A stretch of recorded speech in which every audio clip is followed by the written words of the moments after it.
Welcome to So Very Easy. My name is Laura, and I have a good friend that is going to be retiring soon. He plans on spending more time at the cottage and more time fly fishing, and I have found the perfect panel to celebrate his retirement. This panel is called Rod and Reel, and it is by Northcott. This is going to be a great panel to celebrate this retirement. The panel does come with this woodworking trim on it, but I'm going to trim a little bit off because I want to take this horizontal panel and turn it into more of a vertical quilt. That panel piece needs to be cut 36.5 inches by 24.75 of an inch. When the panel has been trimmed down, we're going to put a row of pieced blocks on the top and on the bottom. Those blocks are going to be the double 4-patch. So we're going to have two large 3.5-inch squares, and then we're going to make these 4 patches to fill them in. We're going to be able to do that by cutting 2 strips of fabric, and we're going to sew those strips together and trim them. Once those 2 strips are sewn together, we can cut these into 2-inch pieces.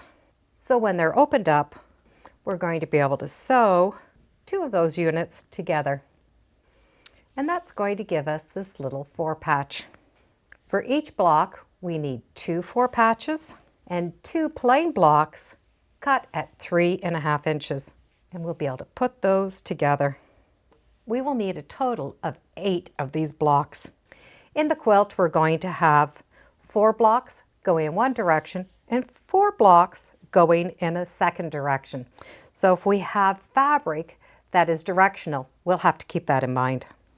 You will need a total of 8 of these blocks. We're going to lay them out so we have this little W in both the top and the bottom. And you will see that the center ones are going to be able to match together. But for the 2 sides, we are going to add in a big 6.5-inch block.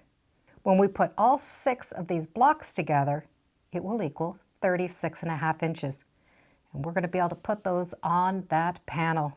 One on the top, one on the bottom. And this darker piece on both sides are going to face towards the panel. Once that pieced row has been put on the top and the bottom, we're going to add 2 more rows. That's going to help make this a little bit longer. So we will have a piece 1.5 inches by the 36 inches, 8.5 by 36 inches. And this is directional fabric, so I will be paying attention to that. So let's get all 3 of the rows stitched onto the top and the bottom of the quilt. Once that main body is done, we're going to add on borders. The first 3 borders we're going to add on are 1.5 inches, and we're going to sew those long sides on first so that will come even to the top of the quilt, and then the next row will go on. Then we're going to be able to put on this big border, and these are cut 56 inches by 6.5 inches, and the top is 38.5 inches by 6.5 inches, which leaves these corner squares 6.5-inch squares. The first little border goes on, the side border will go on next, and then we will attach these setting blocks to each side of this top piece. So you're going to have one here and one on the other side. That will equal now the entire top and bottom of the quilt.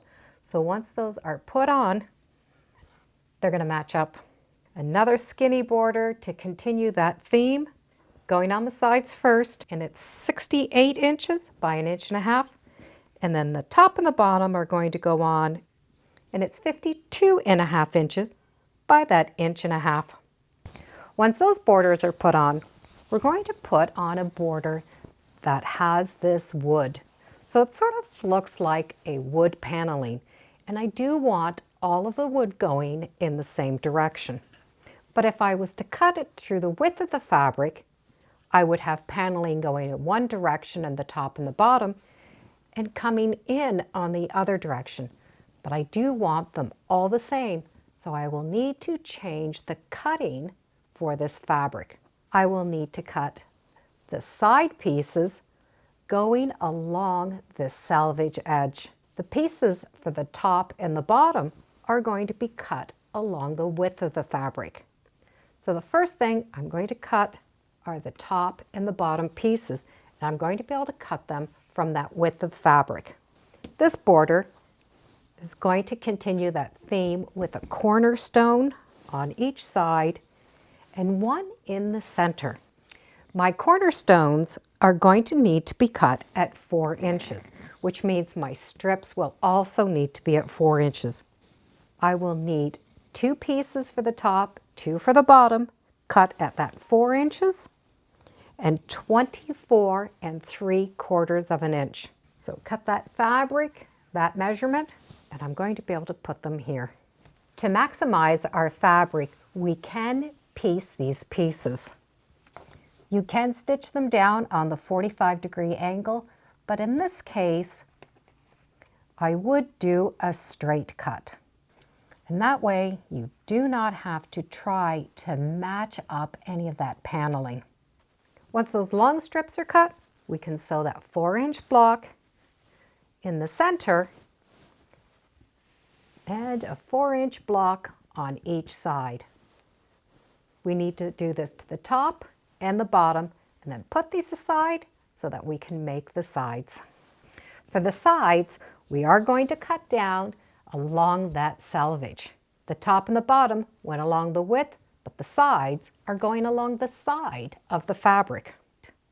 So I will need to cut 4 strips, 4 inches at 33.5 inches. Once those long strips are done, we're going to be able to attach them in the center with those 4-inch blocks. We do not need to do the ends, just these center blocks. We can now sew on these long strips on both sides. As we do each border, be sure to check your measurement because your seam allowance might be a little bit different than mine. But this square is going to be in the center along the edge. When we come to the top, those edges will match up. And they will also match up along the bottom. We can now add on the top and the bottom. The cornerstones are going to fit right up in the corner, and that extra piece is going to be in the center of the quilt. And that's all there is to making this quilt.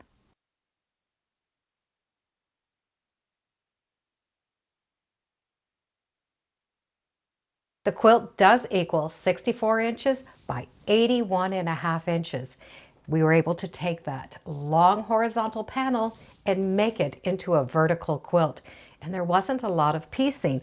We were just able to piece 8 blocks, but it looks like more than 8 blocks because of the cornerstones and that stone right in the edge of the borders. This quilt pattern can be used for any panel that has that horizontal line. As with all quilts, be sure to check all of your borders so that your 1/4 inch equals your borders.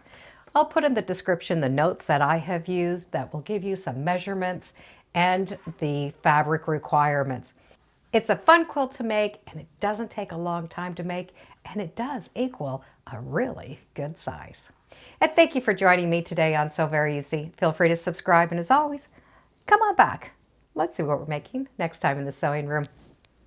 Bye for now.